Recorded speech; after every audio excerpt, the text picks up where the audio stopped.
This is a story that I've been itching to make for quite some time. It's the story of how Mary, Queen of Scots, was trapped by her own supporters. It's a tale of misplaced trust, unintended consequences, and shockingly, for modern viewers, of government entrapment. So let's start at the beginning. Who was Mary, Queen of Scots, and why did so many people want her dead? Well, Mary came to the throne of Scotland at the age of just 6 days old, having inherited the crown from her father, King James V.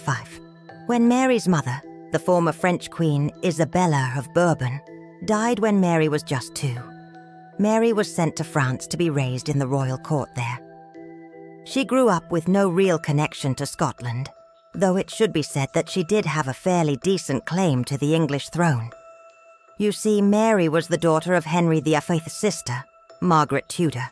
So Mary was his niece, and if Elizabeth were to die without producing any children, then Mary would become the rightful heir. And that is exactly what Elizabeth feared. While Mary was in France, Elizabeth was busy cementing her claim to the throne by defeating the Spanish Armada, establishing the Church of England, and executing Mary's mother's second husband, the Duke of Albany, for treason. By 1560, it had become clear to many that Elizabeth wasn't going to even attempt to produce an heir, and instead would likely die with the throne, passing to Mary. And so Mary was recalled to Scotland, where she took the throne at the age of just 14. Now, despite Mary's young age, she was far from a child, and she was well aware of her claim to the English throne. In fact, she was so eager to take the throne that she married one of Elizabeth's former suitors, the Earl of Darnley, who had himself been created the Duke of Albany, a title that had been stripped from Mary's stepfather. This marriage made Darnley the next in line after Mary for the English throne. But this didn't sit well with Elizabeth, who became increasingly suspicious of Mary. Mary, however, wasn't done. She soon grew tired of Darnley, and she began having an affair with one of her servants named David Rizzio, which led to the murder of Darnley and the birth of Mary's second son. After this, Mary married her third husband, the Earl of Bothwell, leading to civil war in Scotland, forcing Mary to escape to England in 1568. Here she hoped that Elizabeth would recognize the legitimacy of her claim to the throne and welcome her as a fellow monarch. But instead she was thrown into custody, where she spent the next 19 years plotting for her freedom and the restoration of her claim to the throne. Throughout this time she had several children, but none lived to adulthood. With Mary thus unable to produce an heir, Elizabeth felt that she could finally relax knowing that the succession crisis was solved. But she never really trusted Mary, and she kept her under close watch. In 1586, one of Mary's servants escaped and revealed that Mary had been involved in planning a number of rebellions against Elizabeth. So, Elizabeth had Mary arrested and imprisoned in a new wing of Windsor Castle, designed specifically to keep her captive. She was now closer to London and Elizabeth than ever before. But just as it seemed that Elizabeth might finally allow Mary to come to an agreement with her and live out the rest of her life in comfortable captivity, Mary got herself involved in another plot, the Babington plot. It's important to understand how Mary got involved in this conspiracy, because it really helps to explain how Elizabeth felt so betrayed by her. Mary wasn't involved in this plot in the way we usually think of conspirators. She didn't meet with these people or plan attacks alongside them. Instead, her involvement was basically accidental. These men had all grown up hearing tales of Mary's supposed mistreatment at the hands of her cousin Elizabeth, and many of them believed that Mary was the rightful heir to the throne. They wanted to assassinate Elizabeth and replace her with Mary. But they didn't know how to go about doing this. Mary was in a heavily guarded castle, and she wasn't able to send messages out or receive visitors. That is, until one day when Sir Francis Drake, a man involved in the plot, snuck into Windsor Castle and met with Mary, telling her of their plans. When Drake first arrived, Mary was furious with him and told him off for coming without permission. But Drake persisted and explained that he had come to ask for Mary's support in overthrowing Elizabeth and replacing her with Mary.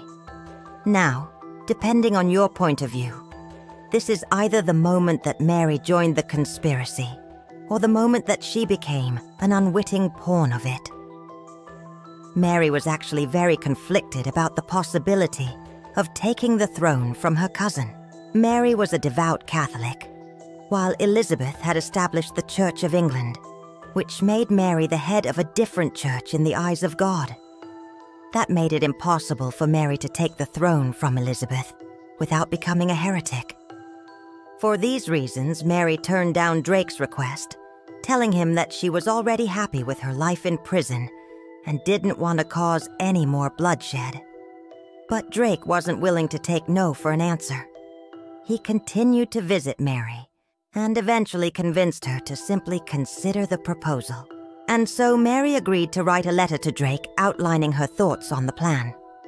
Once she wrote the letter, Drake took it back to his fellow conspirators, who used it as proof that Mary was on board with their plan. What they failed to realize, however, was that Mary had essentially only played along with them to get rid of them. As soon as they left, she began writing letters to the English ambassador, explaining everything and begging for her freedom.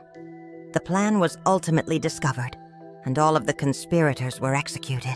Mary was found guilty of treason for her involvement in the plot and was sentenced to death. She had expected Elizabeth to show mercy, but the damage was already done. Elizabeth saw Mary as a threat to her security and was afraid that Catholics in England would rise up against her if Mary were to become queen. To make matters worse, Mary had become a martyr for Catholics around the world. Many believed that Elizabeth had unjustly imprisoned her and were outraged at her execution. So Elizabeth decided to get rid of Mary once and for all. On February 8, 1587, Mary was taken to the executioner's block and beheaded, finally ending the 44-year reign of terror that she had caused. Now, this may seem like a pretty straightforward story, but there are a few things that don't add up. First of all, Elizabeth was perfectly aware that Mary would eventually return to Scotland to take the throne. So why not just release her and avoid all of the hassle of keeping her prisoner for all of those years? Secondly, the imprisonment of Mary made her something of a martyr for Catholics, which can't have been good for Elizabeth's health. And thirdly, Mary was unable to leave Windsor Castle, so how did Drake manage to sneak in and talk to her? Well, the reason becomes clear when we learn about the most intriguing character, Sir Francis Walsingham. Walsingham had been the leader of the spy network that had uncovered Mary's previous conspiracies, and he knew that Mary was a dangerous woman who couldn't be allowed to roam free.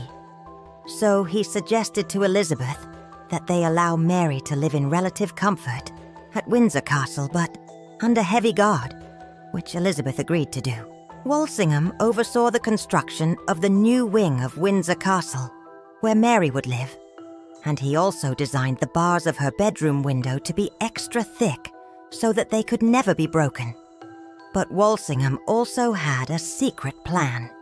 He built a trap door in the floor of Mary's room that would allow him to lower guards into her room at night to listen in on her conversations. He also placed hidden cameras throughout the castle to spy on her every move. When Drake came to visit Mary, Walsingham knew about it, and he had him followed. As soon as Drake arrived at the castle, he had him stripped naked and searched for bugs. Finding none, he was allowed to enter Mary's room. Walsingham then hid in a closet directly outside the room, listening intently to what Drake had to say to Mary. Once Drake left, Walsingham entered the room to find Mary in tears. He asked her what was wrong, and she explained that she had just received news that her friend and confidant had been executed. Walsingham then told Mary that Drake had come to speak with her, and she invited him in. And so the conversation between Mary and Drake took place, with Walsingham hiding right outside the room, listening in on every word. It was clear to Walsingham that Mary was hesitant to join the conspiracy and wasn't fully on board with it. But when Drake took his leave, Walsingham entered the room again and told Mary that she needed to be more careful in the future and that her carelessness had put her life in danger. And that, my friends, is the true story of how Mary Queen of Scots was trapped by her own supporters